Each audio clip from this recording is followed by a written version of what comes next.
এই দৃশ্য দেখার পর হয়তো নিজের প্রতি আর কোনো অভিযোগ বা অভিমান থাকবে না।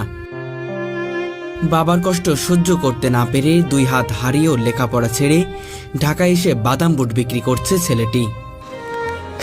বাবা হাতে নিয়ে টাকাটা নিয়ে আব্বু কান্না করে, বাবা আমার এই ছেলে কষ্ট করে আমার টাকা দিতেছে। আমার বাবা অসুস্থ না থাকলে হয়তো আমার আজকে এখানে ঢাকা থাকতে দিত না আমার বাবা। ভারী এই বাদাম বুটের বোঝা কাঁধে ঝোলাতে ঝোলাতে তার কাঁধের একটি পাশ বেঁকে গেছে।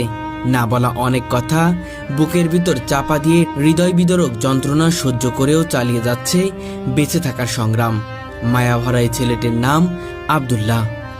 আমার ইচ্ছা আমার বাবা মারে আমি একটু সুখী করতে চাই। আমার জন্য অনেক কষ্ট করছে তারা।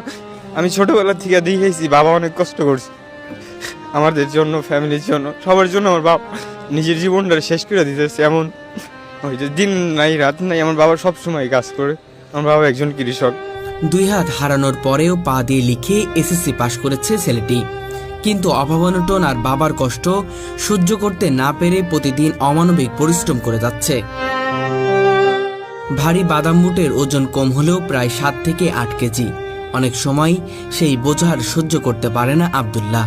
আমি এখানে থাকি, আমার দাদি সব গুছাই দেয়। আমি সকালে বিকালে যতক্ষণ পারি, যতক্ষণ শরীরে কোলায় ততক্ষণ বিক্রি করি। এটা অনেকটা ভার নিলে আস্তে আস্তে ঘাড়ে অনেক ব্যথা করে, মাথা মুথা। তবু কষ্ট সহ্য করে চালিয়ে যায় বিক্রি। বাবার ঋণ শোধ করতে আজ নিজেকে বিসর্জন দিয়েছে আব্দুল্লাহ। হ্যাঁ, আমার বাবা আমার কাছে অনেক আমার বাবা যতটুকু করছে, আমার বাবার জন্য যদি আমি জীবন দিয়ে দিই তাও ঋণ শোধ করতে পারবো। আমার বাবা একজন কৃষক, আমার 6-7 লাখ টাকা খরচ করে আমার এই জীবন বাঁচাইছে। কত আমার বাবার টাকা কই পাইছে এটা আমিও জানি না। আমার বাবার কাছে এত টাকা ছিল না, কই পাইছে সে, কিভাবে বাঁচাইছে, কিভাবে কি করছে, সেই এখন আমার অনেক দিনা হয়ে আছে আমার বাবা।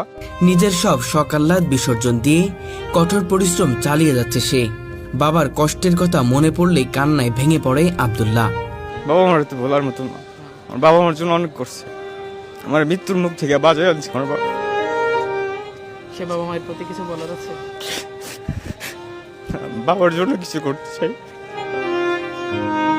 দর্শক, আজকে আপনাদের সামনে এমন একটি প্রতিবেদন তুলে ধরতে চলেছি যা আপনাদের হৃদয়কে স্পর্শ করবে। এই প্রতিবেদনটি দেখলে হয়তো নিজের চোখের পানি আর ধরে রাখতে পারবেন না।